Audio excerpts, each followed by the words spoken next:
Look at that swirl.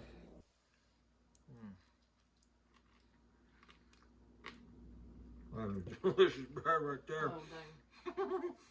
You hear that? I got a no dang. Gooey it is, but Let me help oh my gosh. That is really good. Oh, she's gonna eat my hand. Numb, she says. Numb. Welcome to Sourdough Made Easy. We're here to unabashedly break all of the rules of sourdough bread making in order to prove to you that sourdough doesn't need to be hard. Please like and share this video and subscribe for more easy sourdough tips.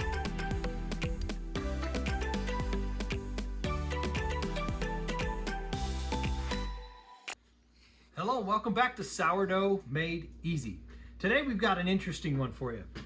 It's a common misconception, in my opinion, that sourdough means sour, that it's actually a flavor. And, you know, there are places like Jack in the Box or places like that where you get the sourdough jack or whatever, and the bread is designed to be sour. They put the sour culture or they put acetic acid or whatever in it to make it more sour for people who prefer a sour flavor. But one of the things that a lot of people don't realize about sourdough is that sourdough can actually be very normal, like just regular bread.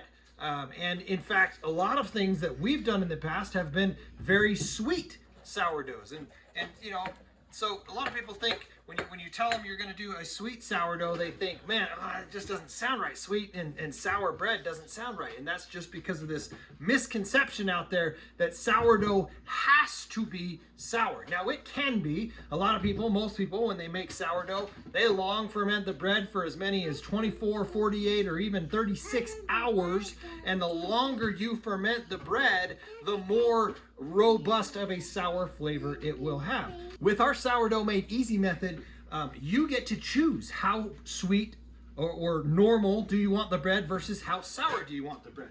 This batch of dough I started this morning at about 7 a.m. It is now just after 9 o'clock, and so it's been about 14 hours of fermentation that's gone into this dough today. And we're actually going to be using this at just 14 hours. It would have been a little bit better actually if I had formed this and got it ready to get into the oven right at about 12 hours. Anywhere from 12 to 18 hours is our typical time when we will form and get the bread ready to go in the oven. And the sooner you do it, the less fermentation has happened, the less of the acid has built up that creates the sour flavor in the bread. And so today we're going to actually be making two different sweet treats with our sourdough bread. One of them is going to be a family favorite, which is a cinnamon sugar and raisin inclusions in the bread when we form it. You'll watch us do that on camera. So we're going to make a cinnamon raisin bread, which is fantastic. And we're also going to make the world's greatest peanut butter and jelly sandwiches. And in the world's greatest peanut butter and jelly sandwiches, we're going to use some homemade strawberry jam that we made this last summer. And we got some other surprises that are going to go into that. So stick around for us. First, we're going to form this bread on a time lapse. You'll get to see how we form it, how we do the inclusions for the cinnamon raisin bread. And then we'll show you how to make the world's greatest peanut butter and jelly sandwiches with sourdough bread. And it's going to be so decadent. It's more like a treat as opposed to just a typical peanut butter and jelly sandwich. But we're going to show you the right way to make a peanut butter and jelly sandwich. But for now, we're going to go ahead and form this bread. I'm going to tilt the camera down. You're going to watch our process for forming the bread, for adding inclusions. Today, like I said, the cinnamon raisin bread. And then we will jump to the next part where we'll show you how to make the world's greatest peanut butter and jelly sandwiches with, yes, sourdough bread. So stick around.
been just about 90 minutes and they have all proved very well. You can see here, beautiful boule loaves. And our star of the show there, this first one anyway, the cinnamon raisin bread. And we are now going to score them, throw them into cold Dutch ovens. Yes, we break all of the rules around here. Then put them in the oven, then start the oven. No preheating required. That's how simple and easy our Sourdough Made Easy system is. So I'm going to go ahead and again tilt the camera, show you how I score the loaves, throw them in the Dutch ovens, cold, and then put them in the oven. And we're going to throw a quart of water on a pan. You'll see that in the next shot when we show you putting them in and taking them out of the oven. We're going to throw a quart of water underneath them in the oven. That does a nice steam bath for them that keeps the bottoms of the crust. If you've been having any issues in your sourdough journey with really burnt bottoms like we did on the bottom of the dough from the Dutch ovens, this absolutely solves that every time. And so that's one of the biggest reasons that we do it. So I'm going to go ahead and get started scoring. I'm going to do a time lapse again, and then we will throw them in the oven. We'll show you when we take the lids off, the whole process, bring them out, and then we will get busy once they've cooled off enough making our world's greatest ever peanut butter and jelly sandwich.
We've got breads done out of the oven. Beautiful 36% whole wheat loaves. That is a gorgeous loaf right there, if I do say so myself. And then the cinnamon sugar loaf, or sorry, cinnamon sugar raisin loaf. We are actually going to cut into this one, show you the crumb shot, and take a bite or two, maybe 10, maybe eat the whole loaf, who knows. But it is going to be delicious, I am nearly certain. So let's go ahead and cut this and see how we do. It's still warm. Man, this is going to be good.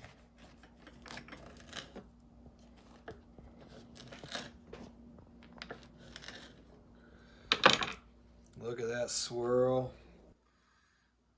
Beautiful raisins. Smells delicious. Look at that. You want some, don't you? You know you're behind the camera, you can say yes. Yes, please. Nicely done, love.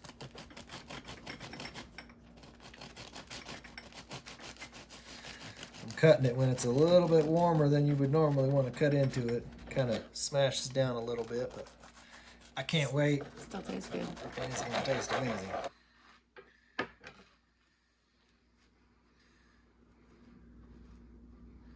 Should get a picture of that. All right, let's butter this up. Woo! Waking the babies. And then tomorrow, since the kids are all already in bed, we will get up and make the peanut butter and jelly sandwiches for breakfast. And it is going to be a delicious, decadent breakfast, I'll tell you that. World's greatest peanut butter and jelly sandwiches coming up. They probably would be better with warm, hot bread straight out of the oven. Oh, yeah. But it's so late and the kids aren't here to eat them. And this is gonna do just fine for me and the missus hiding behind the camera. So that's what we're gonna do. You want some cinnamon sugar on it? Look at that beauty.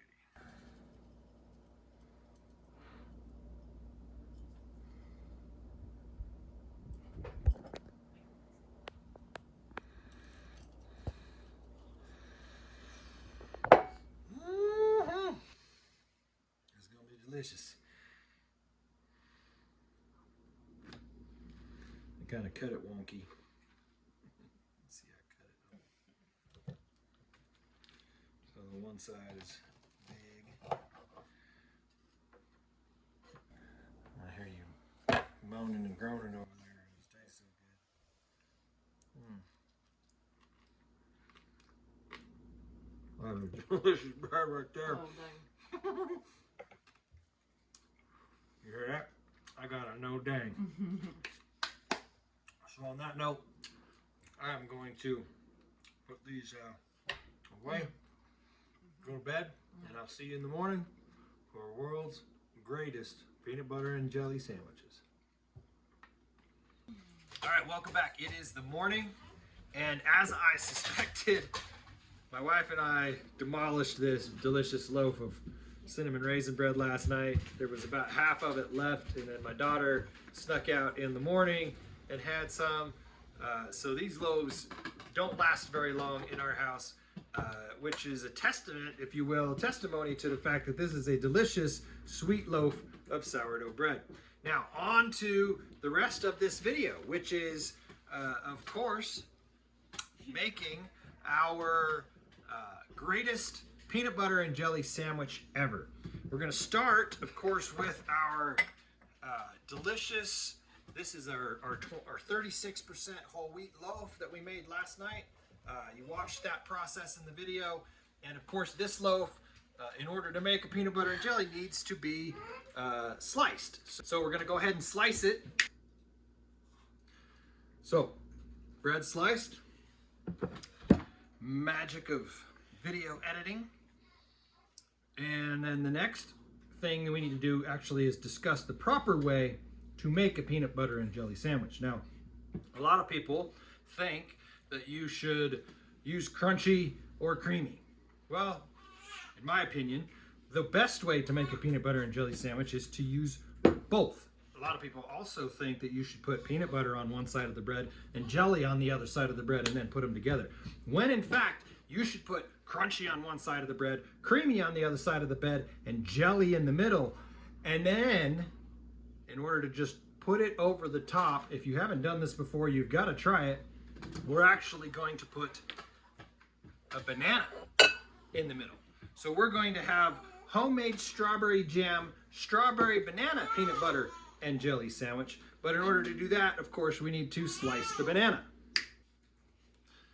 So we're going to take this banana and put it in the middle with both crunchy and creamy peanut butter on it.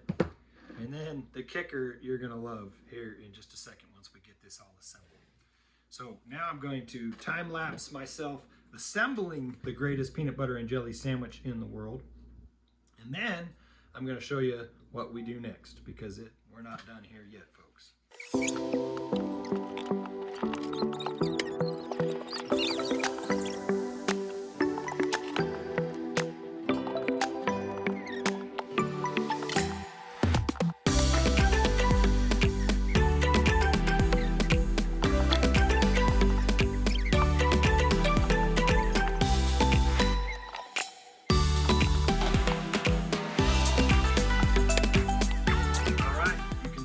We have assembled our peanut butter and jelly sandwich, and now we're going to take it out of this world to a whole nother level.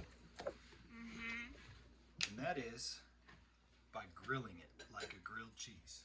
Because if you haven't had a hot, gooey peanut butter and jelly sandwich yet, I'm telling you, you haven't lived.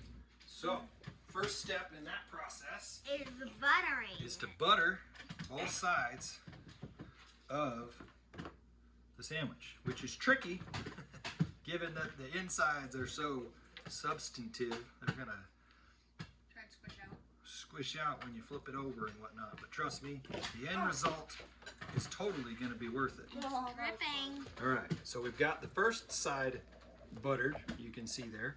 We're gonna go ahead and put it in the pan, and then we'll butter the other side.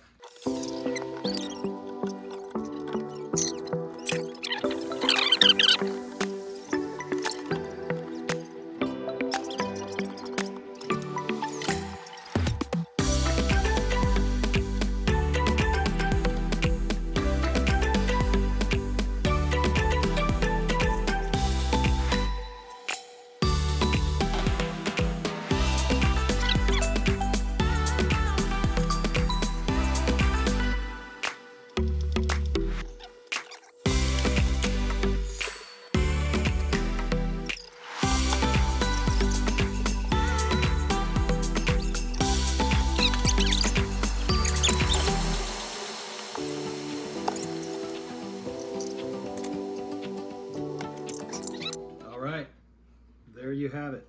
Look at how gooey that sandwich. I mean, I might need to eat this sandwich with a fork, but I think I might try and take a bite of it. See how gooey it is, but Let me have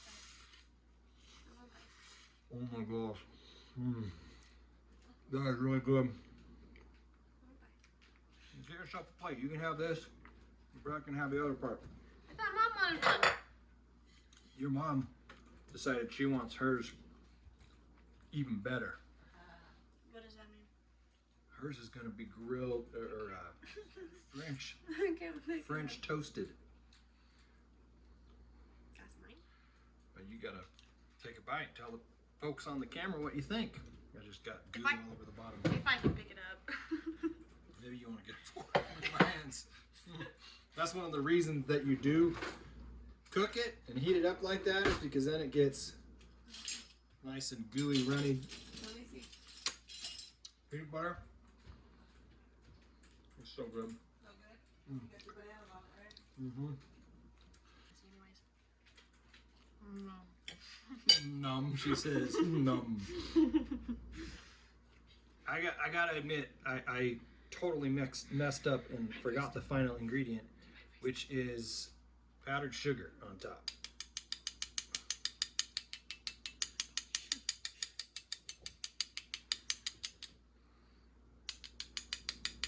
And then you pretty much have to eat it with a fork. I mean, you can do it. So, Can you give me your knife? she needs a steak knife to eat a sandwich. Oh, that looks good. Good? Really good though. Excuse me. I'm making sandwiches. Yeah? He likes it. You can go back to your screen. Disappear. All right, now in case you thought we were done, I wanted to take another instance of the idea that sourdough doesn't need to be sour, that it can be very good and sweet. And one of the things that we like to do is take our bread and turn it into French toast, right? A sweet breakfast treat, if you will. And so we're gonna do that with some of our bread. So when I mentioned that to her, that I also wanted to add French toast as another thing that you can do sweet with sourdough in this video, she said, ooh, I want my greatest peanut butter and jelly sandwich to be a French toasted. So essentially a stuffed French toast, peanut butter and strawberry banana sandwich. So this might end up being the greatest peanut butter and jelly sandwich ever. So what I've done is I've assembled another peanut butter and jelly just like I did the last one, but instead of just putting butter on it, we're gonna put egg on it and then fry it like you would normal French toast, and it's gonna come out like a stuffed French toast, peanut butter, banana, strawberry jelly sandwich. And I think this one might take the cake. So we're gonna time lapse through getting the eggs prepped and how we fry this up, and then we will jump back to this and show you the finished product in a moment.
do think we've got a winner here, folks. Look at that amazingness.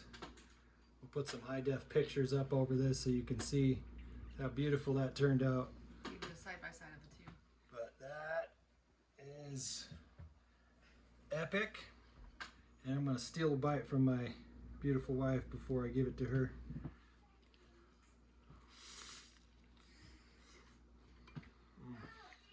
That right there is the best banana peanut butter and jelly sandwich in the world. Hands down.